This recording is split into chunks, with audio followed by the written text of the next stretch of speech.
What's up, everyone? This is Adam Gillespie with Rancid and Sweaty Calves coming at you with yet another video. Today I'll be talking about something that is a little close to heart because I am a huge Star Wars fan, or at least I used to be before Disney got their hands on it and decided to ruin everything that I loved about it, and everything that a lot of fans loved about it.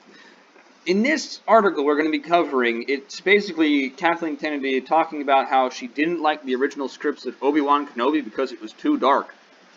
I'll go ahead and go down a little bit. As you can see, it says at the top here, Lucasfilm President Kathleen Kennedy opens up about Obi-Wan Kenobi script issues. This series arrives in May. Lucasfilm President Kathleen Kennedy shared her unfiltered thoughts on Obi-Wan Kenobi's script issues. Ewan McGregor is set to reprise his role as Obi-Wan Kenobi in the upcoming Disney Plus limited series of the same name. Fans were treated to the first look at the Star Wars series earlier this week, and the reception has been universally positive. I would say it's been majoritively positive, not universally. If you take a look at some other people who have actually reviewed this, like Heel vs. Babyface, I believe Ryan Kinnell reviewed this, the guys at Friday Night Tights reviewed this. I think maybe even Gary Beekler has reviewed this. I don't know if he reviewed it in a standalone video or if it was on Friday Night Tights. But, I mean, Nerdrotic is Gary Beekler. A lot of YouTubers who have woken up to the garbage that Disney puts out on a regular basis have reviewed this video, and they have been very hesitant to enjoy it because of how ridiculous everything with Disney Star Wars has been in recent history. The fear that it's going to be another woke piece of garbage where it's just going to talk about how bad Obi-Wan is because he's a white guy, or there's going to be some female character leading him around and he's going to be inspired to go back out into the world and do good, or they're just going to ignore canon and destroy the idea of Darth Vader's and Obi-Wan's final match on oh man, I'm forgetting the planet's name. Ah, man, I can't remember. The lava planet in Episode 3. I can't believe I forgot the name of that planet. It's one of my favorite planets in Star Wars. But no, I mean, and then to have him go from that final match on that planet when Anakin gets burned nearly to death, and then Episode 4, where Darth Vader is like, "Ooh, I have not felt a presence. I sense a presence I've not felt since," and it kind of trails off. That is in relation to the last duel that he had with Obi-Wan, where he was nearly killed by being burned alive on the planet Mustafar. That's the planet's name, Mustafar. Great planet. It really is an awesome planet. It's so cool to see. That being said, they're going to do some really stupid stuff. And what I mean by that is they're going to disrespect the lore, disrespect the canon story of what happened in the comics, between Episode 3 and 4. Yes, there is a comic series, but that comic series is very dark. The reason for it being so dark, I will get into just a little bit later, but as for now, I'm going to get back into reviewing this article. Star Wars series, Ewan McGregor is set to reprise his role. Universally positive. Set between the events of Revenge of the Sith and A New Hope, the limited series will tackle Obi-Wan Kenobi as he watches over a young Luke Skywalker and navigates a dangerous threat involving the Empire. Obi-Wan Kenobi has been a long gestating project at Lucasfilm and has had its fair share of creative issues, like any project. Speaking with Entertainment Weekly, Lucasfilm President Kathleen Kennedy opened up about the Star Wars series script issues and the decisions made to remedy them.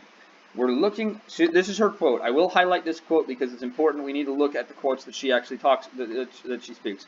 We're looking ultimately to make a hopeful, uplifting story. Okay, so the immediate problem there is that in the story of Obi-Wan Kenobi's time on Tatooine between Episodes 3 and 4, it is a very somber tale. It is a story about a master who failed, Anakin Skywalker. His entire religious order has been wiped out across the galaxy. He is in hiding as a fugitive from the new Empire. He has lost the war as a Jedi. Not only that, but he has failed his best friend, his brother and son figure. He has failed because Anakin fell to the dark side. It is a very somber story. To say that you need to make it this uplifting and hopeful story is ridiculous.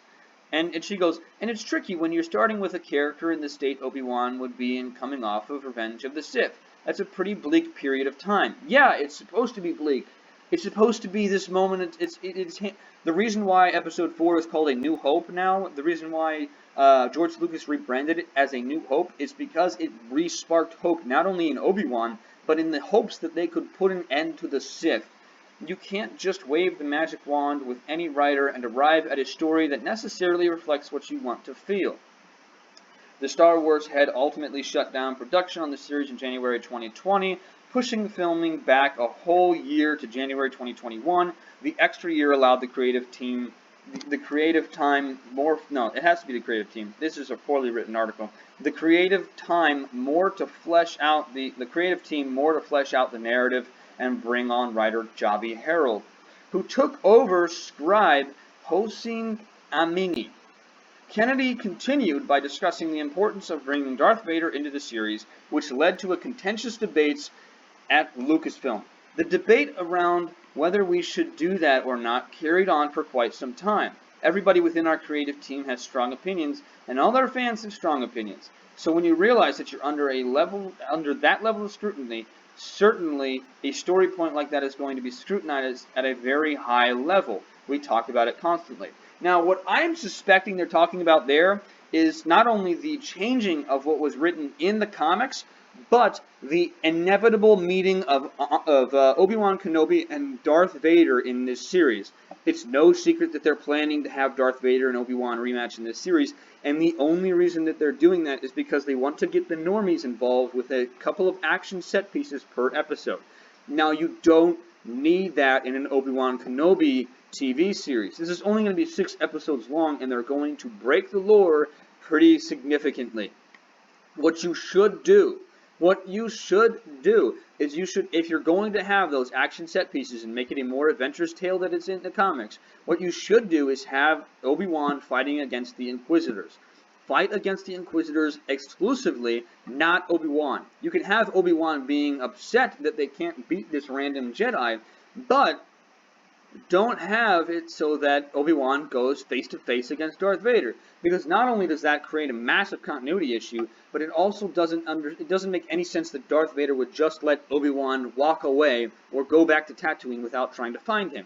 It would make more sense for Darth Vader to have invaded the planet Tatooine after searching the galaxy to find Obi-Wan, because the Empire is very good at finding people, and actually blasting the planet and destroying everyone on it, including Luke Skywalker. The whole reason why it is that Obi-Wan is in hiding is because he needs to keep Luke Skywalker and himself a secret for as long as he can until he can hopefully train the boy. Now, they're not going to do that because they don't want such a somber tone to a movie, but what they should do is they should try their hardest to make a story that is in continuity with the comics that were written and in continuity with the movies and the time period in between those movies. Remember, this is 20 years where Obi-Wan hides out and his sole purpose is to protect Luke Skywalker from incoming threats. You know, like Tusken Raiders, assassins who find out that he's there, Darth Maul in Rebels, who happens to wind up on Tatooine and searches for Obi-Wan and tries to kill Obi-Wan.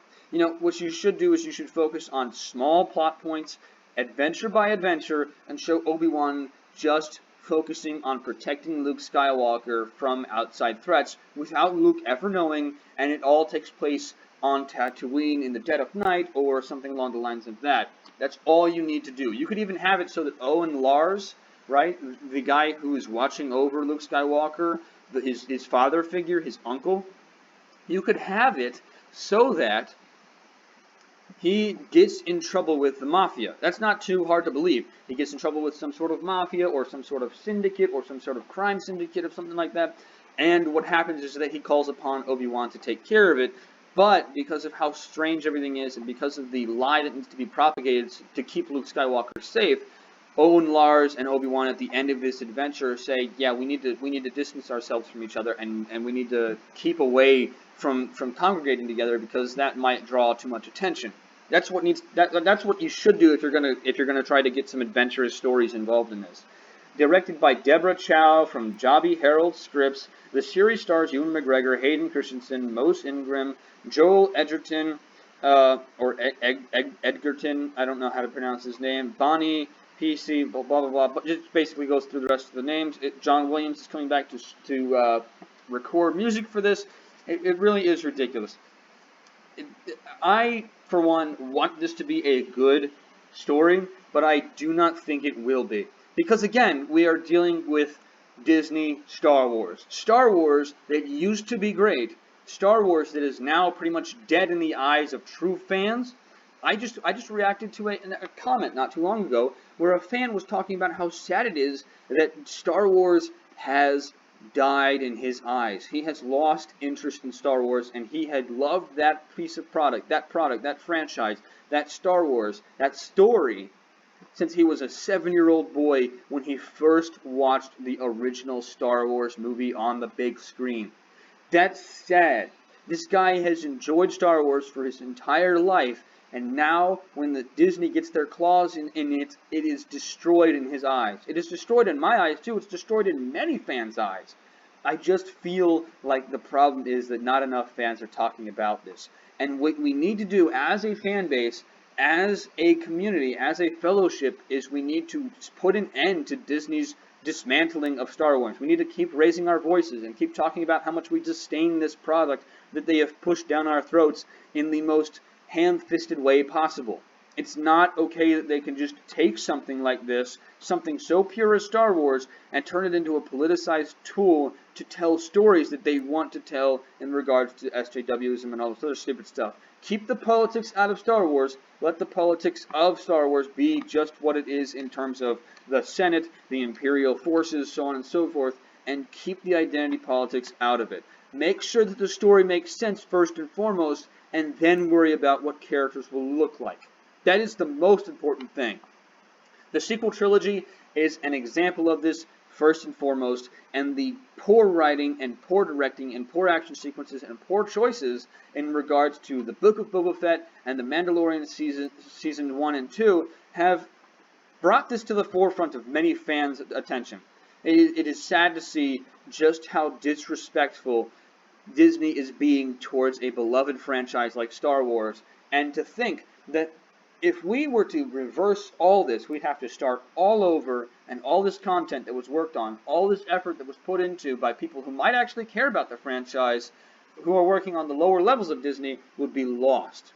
But the most important thing to keep in mind is, in fact, that we are the fans. We can vote with our dollar, and we can make a difference by simply not viewing this content. Simply not supporting Disney when they do things like fire people simply because of different political beliefs, or push down crappy stories into the throats of those who are watching.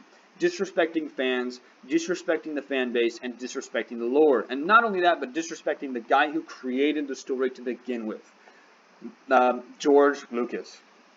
Now, Disney deserves to burn for this. Disney deserves to burn for many other reasons, one of which being supporting slavery overseas. But just keep in mind, you don't have to view this content. You don't have to watch this. You can vote with your dollar and make a difference as a fan by avoiding Star Wars at all costs. Let Disney bleed out, let Star Wars die, and then eventually one day down the line we can build it back up as a fan base together, as a Star Wars fan base that truly loves the content that we enjoyed from such young ages as 7, like the guy I was talking to in the comment section.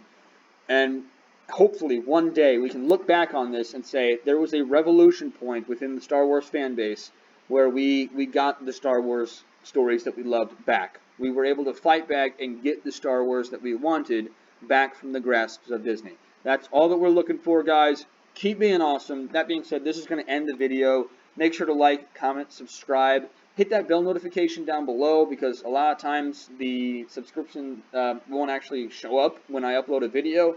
Or when I know for a fact that if I didn't have bell notifications on certain YouTube channels, I would not get their notifications that they uploaded. I wouldn't get a note, so I have to notify YouTube that I want that. So if you guys would be willing to do that, that'd be great. I love to see our fellowship growing. Keep being awesome.